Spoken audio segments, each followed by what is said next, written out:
Hello, I am Mujahid Ahmed. I am a visiting faculty at OP Jindal Global University. The module is on minorities of Pakistan. The intended learning outcomes of the module are: number one, to introduce students to the socio-economic and political debates that surround the issue of minority rights in Pakistan. Number two, the students who would be able to understand the birth of identity politics, constitutional guarantees, and the issue of political participation in the light of the political situation which was prevalent at the time of Pakistan's emergence as a new state.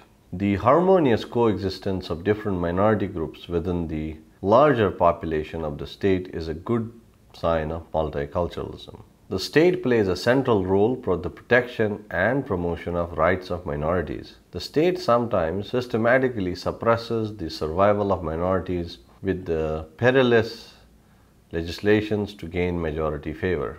The complicated issues of minority rights protection within the boundary of the state has become global concern.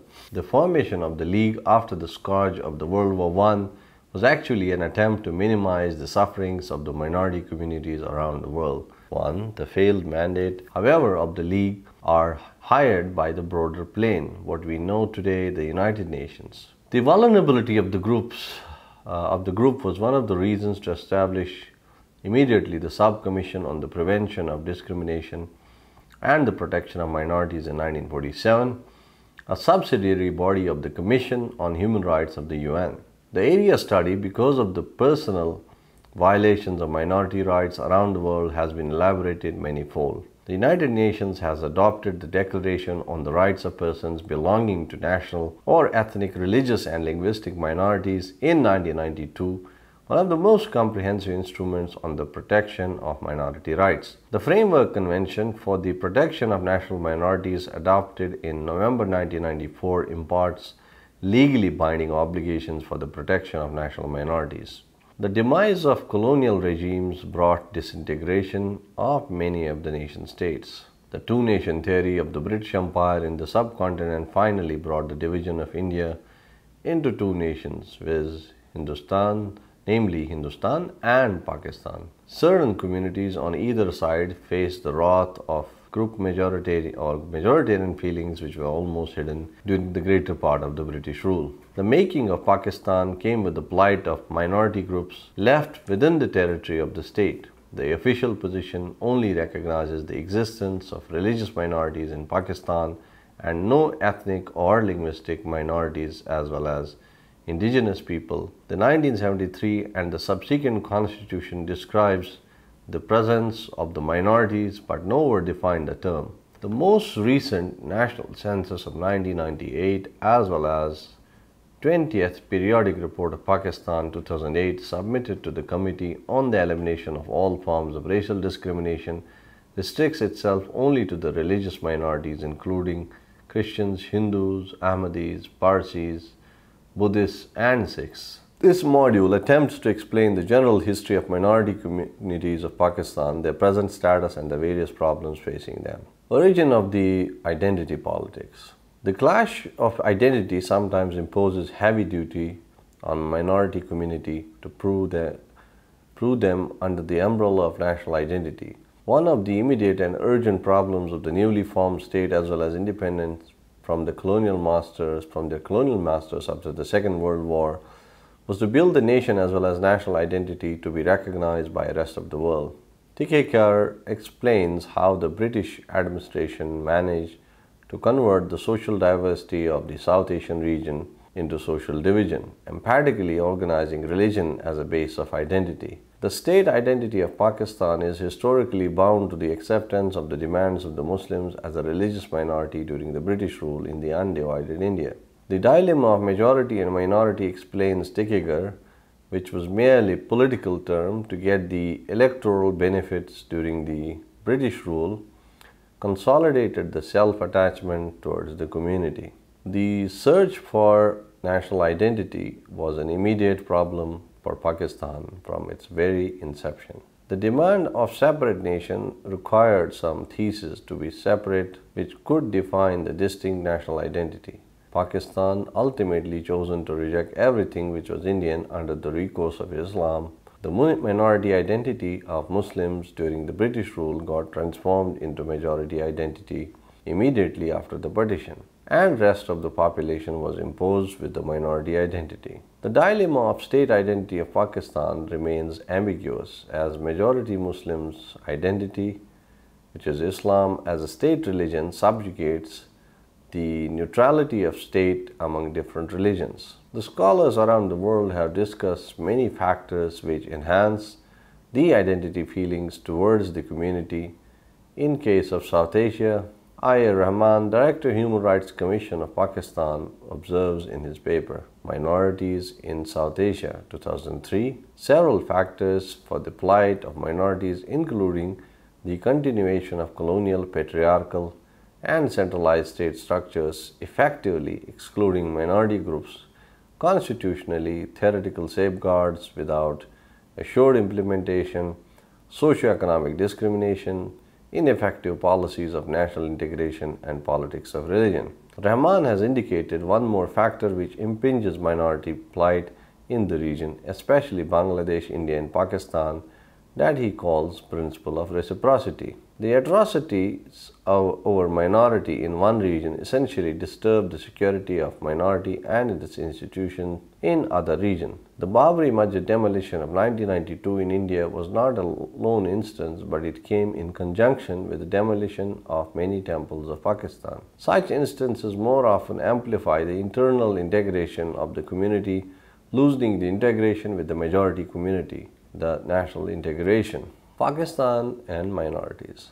The creation of Pakistan was itself a move to safeguard the political, social, and cultural and religious issues of minority Muslims of undivided India. The notion of bitterness during British rule envisaged politicians of Pakistan to protect, as Manchanda 2009-55 discussed religious, cultural, economic, political, administrative, and other rights of minorities. The architect of Pakistan, Quaid-e-Azam Muhammad Ali Jinnah, earnestly announced that religion, caste, creed, etc. have nothing to do with the business of the state. The landmark speech of Mr. Jinnah on August 11, 1947, to the First Constituent Assembly enabled state affairs to be communally harmonious and contiguous towards the protection of minorities. One of the leading personalities and the first foreign minister of Pakistan, Sir Muhammad Zafarullah Khan, envisioned the protection of minorities as Islam was religion of widest tolerance and stated that Quran never restricted the compulsion on matters of faith. With such strong foundation for the protection of minorities in Pakistan, the first Prime Minister Liaquat Ali Khan introduced the Objective Resolution in 1949, which was perhaps seen as most incompatible with the present-day minority of Pakistan. The resolution included free life of minorities at par with Muslim citizens of Pakistan. The Prime Minister further welcomed non-Muslims during the debate to the government services of Pakistan. The visions of founding fathers of Pakistan was not only an ideology, but were reflected in the common perceptions. Example, K.K. Datta, a leading Congress party member, highly expressed his gratitude in the Objective Resolution as a constitution meant for the people of Pakistan, Muslims or non-Muslims. Jinnah's vision of religious freedom and intolerance, however, was heftily undermined by the subsequent leaders inclined towards the Islamization of the state.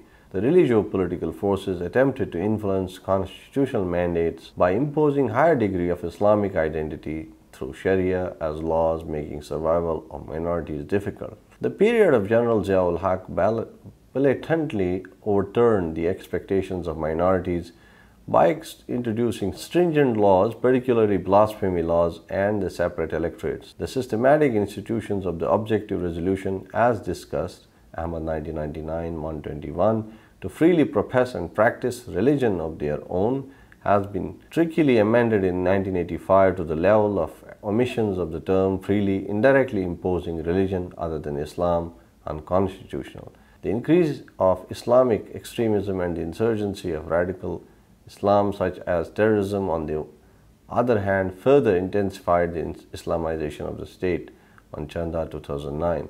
explains that the prolonged confusion over whether Pakistan ought to be a land for Muslims or an Islamic state has caused much uncertainty over the question of religious minorities. She continues explaining there may not be overt discrimination in the Constitution. Intolerance is manifested in the everyday mode of conduct. Mahmood, 1995, pages 40-41, argues that political compromise, constitutional guarantees, and international codes of conduct to combat the repression of religious minorities only works where there are actual practices. He further concludes that political will, constitutional guarantees, and the international norms were well envisioned for the protection of minorities in the beginning of the state formation of Pakistan. But the successive political crisis and the increasing religious orthodoxy eroded the principle of tolerance and resulting in heavy challenges for the religious minorities to survive in the state. The report of Human Rights Commission of Pakistan, HRCP, expert group on communities vulnerable because of their belief, 2014, has highlighted the impact of increased intolerance and military extremism in recent years as a greater challenge to the freedom of thought, conscience, and religion. Interesting facts. It's a welcome step by the HRCP that it has established a working group in 2012 to resolve the continuous sufferings of the religious minorities across the country. In 2013, it has held 2 meetings in August focusing on political rights and representation, while in December on new challenges and how to address them. The above request of HRCP has also attempted to highlight the realities behind the religious intolerance in Pakistan. It says that at the time of formation of Pakistan, whatever has engendered the demolition of places of worship, from then no interference has been reported over worship places, even in small villages where religious minorities are very less in number. But in recent years, incidents of demolitions has become frequent. The working group of HRCP observes that the reason behind such incidents, including others, is the involvement of the land mafia under the shield of religious sentiment of so-called Islamization. They find minorities very soft targets and thus easily attack their worship places, and in most of the cases grab the land to develop the housing plans. The report published in 2014 by HRCP, State of Human Rights in 2013, describes how violence against minorities in recent years have increased manifold with the involvement of the extremist militant group in the name of religion having support of other local factors. The report further blames the failure of the government's machinery to protect minorities from faith-based violence, hate speech, intimidation, or intolerance. According to South Asia Human Rights Violations Index 2008, published by Asian Center for Human Rights, Pakistan ranked 4 out of SAARC countries and continued to remain a dangerous place for other religious minorities, and ranked poorly on the rights of minorities. Of the total population of Pakistan, around 96% is overwhelmingly Muslim, comprising roughly 80% Sunnis and 20% Shia. Constitutional guarantees. The Constitution is the prime guarantor and the protector of the rights of the minorities in Pakistan, right from the speech of Jinnah to the first Constituent Assembly on August 1947 to the Objective Resolution of 1949. Provisions to safeguard the interest of minorities are well adjudicated. The Objective Resolution, which became preamble to the first Constitution of 1956, heftily talked about the protection of minorities on the land of Pakistan without discrimination to race, color, creed, and religion, including in public services, educational institutions, vocations, besides equality before the law and equal protection of the law. The second Constitution of 1962 followed almost the same path, enhancing more religious freedoms and tolerances. The third Constitution of 1973, effective even today with many amendments thereof, carried the legitimate interest of minorities further by elaborating the fundamental rights of all citizens irrespective of their religion. In this connection, Article 20, 20, 21, 22 are worth mention, explaining freedoms to profess and manage religious institutions, safeguard to educational institutions with respect to religion, and the freedom of instruction and admission to the religious institution respectively. The turmoil to the life of minorities appeared with the influence of religious political leaders and Islamic organizations forcing government to Islamize the constitution under the Sharia codes. During the General Zia regime, under such influences solely to get their support to run the government uninterrupted, many draconian laws were introduced to the existing provisions of the minorities. Prominent among them was the blasphemy laws and the separate electorates. The blasphemy laws under Pakistan Penal Code 295A, 295B, 295C are the legacy of British administration to curb people desecrating the religious sentiment of others. In Pakistan, practically blasphemy laws are used to persecute the non-Muslim minorities, particularly Ahmadiyas and Christians. But the biggest question here is how and why dormant and voiceless minority community dares to blaspheme, knowing a definite persecution in the land of the majority. It seems a political move to suppress the minority community. It's nowhere explained, although booked under the law, why a Christian boy of 12 years old, ignorant of the things, for example, the case of Salamat Masih, dares to make graffiti on the wall of mosque. In most of the cases of blasphemy, the accused is being persecuted before the charge is being approved. According to country reports on human rights practices for 2013, Pakistan by the US Department of State, lower courts often did not require adequate evidence in blasphemy cases, and some accused and convicted persons spend years in jail before higher courts eventually overturned their convictions or ordered them freed. In this controversial game, no one else is at stake but the minorities. The other constitutional determinations introduced are Hudud ordinances, law of witness, personal laws, and Qanun-e-Shahada, law of evidence. The Hudud under Islam devalues the testimony of two non-Muslims or two women equal to the one male Muslim. The real spirit of Hudud can only be practiced in a true Islamic state, not a state like Pakistan where common portfolio of Islam is blurred or misinterpreted officially. Thus, hudud implemented in such a scenario is an open violation of the minorities' rights. The lack of mechanisms to register the marriage of Hindu and Christians most often appears with a burden to prove the marriage through invitation cards and photographs of marriage. Now let's look at political participation. The most effective tool to make the minorities enjoying full benefits of the governance is rather participation in the mainstream political base of the state. This is long cherished in Pakistan to minorities lagging behind separate electorates for decades. General Zia, through the 8th Amendment in 1985, created separate electorate system whereby Christians and other minorities did not vote in the same elections as Muslims, but rather voted separately for a fixed number of national and provincial representatives. 10 seats were reserved in National Assembly, 4 each for Christians and Hindus, 1 for Sikhs and Parsis together, and 1 for Ahmadi. The system was highly discriminatory, not allowing minorities to vote for the candidate outside his own religion, ultimately cutting them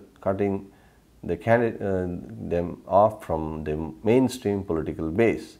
The system was too applicable for provincial elections, completely diminishing the political desires of the minorities. Ahmad 1999-124 argues that separate electorates were introduced in pre-partition India to uplift the political demand of Muslims as an affirmative action, which during the Zia's regime had been transformed into a right of a Muslim to impose the system on the minorities as a discriminatory measure. While one of the leading Christian scholars, Jacob 2002-154, supports the notion that the system of separate electorate was demanded by minorities, particularly middle and upper middle class themselves, earlier in 1960s and 1970s before the imposition in 1985. The political apartheid of separate electorate was ruled out in 2002 by General Musharraf, making minorities to enjoy mainstream political life of the nation. Minorities can now participate equally in the electoral process besides 10 reserved seats in lower house of 342 and 4 in upper house of 104. However, according to the report published by the minority rights group International in 2014, the participation of minorities is still limited in a real sense, as political parties rarely offer them to contest general seats. If they do so or contest as independent candidates, meet with other religious resistances, the reserved seats are never filled by general election. Instead, candidates are nominated by the political parties after the general election. The system of separate electorate was overturned in 2002. Still, complete voting rights are not given to the minorities. The government required voters to indicate their religion when registering to vote. To register to vote, the government required Ahmadiyas to declare themselves as non-Muslims. Ahmadiyas considered themselves as Muslims, and as a result, the community was unable to vote. Now let's look at the socio-economic life of minorities in Pakistan. The real test of prosperity of any community in a state heavily lies what they enjoy socially and economically. The situation of Pakistani minority groups from the very beginning is no more stable on the scale of socio-economic status, namely education, employment, social security, etc. The MRGI in its report of 2014 highlights thus, beyond discriminatory laws and constitutional injunctions, religious minorities in Pakistan encounter discrimination in a variety of public spaces on a daily basis, including school, work, local neighborhoods, and the media. The continuous socio-economic exclusion clarifies Manchanda 2009, page 232, makes Hindu and Christians the most economically backward sections of the population. Apart from urban Hindus who are educated and are in professions like teaching and medicine, the majority of them are poor, uneducated, and perform menial jobs. States Tekekar. She further notes Christians in Pakistan are second-class citizens who live below poverty line. Ahmad 1999, page 132, in a study finds the widespread existence of bonded labor as well as slave labor to repress Christians and Hindus respectively. According to the Global Slavery Index 2013, Pakistan is ranked third worst place in the world for forced labor and debt bondage. There is a widespread discrimination in educational institutions, and curriculum texts are highly controversial, provoking hatred towards minorities. The National Commission for Justice and Peace, NCJP, a Pakistani rights group, used the opportunity to examine hate content in school textbooks and advocated for the removal of biased or hostile material. But evidences show problems still persist due to lack of accountability on part of the government. The lower status of minorities often denied them the benefits of social security, as the International Religious Freedom Report of 2013. US Department of State highlights that there is no legal mechanism for the government to register the marriages of Hindus and Sikhs, causing women of those religious groups difficulties in inheritance, accessing health services, voting, obtaining a passport, and buying or selling property. Now let's conclude. The persistent persecution and the targeted killings of minorities of Pakistan, even in recent times, undermine all the claims of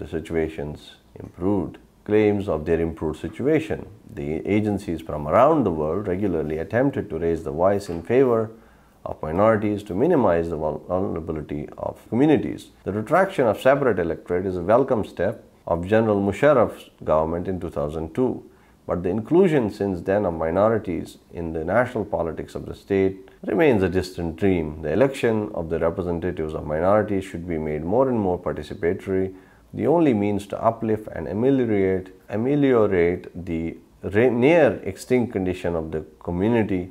In the social arena, religious tolerance must be promoted through different means by avoiding radicalism and extremism. The education system and employment space must not provide room to discrimination to evolve. The draconian laws like blasphemy and all must immediately withdraw, and no citizens should be empowered to misuse and suppress minority under the guise. The story of sufferings of minority in Pakistan is unending. What is needed earnestly is the accountability from the side of government. The machinery of the government for the said purpose lacks political will to discharge the duties incumbent, enhancing suppression and in some ways supporting the perpetrators of violence against the minorities. The module ends here. Thank you very much.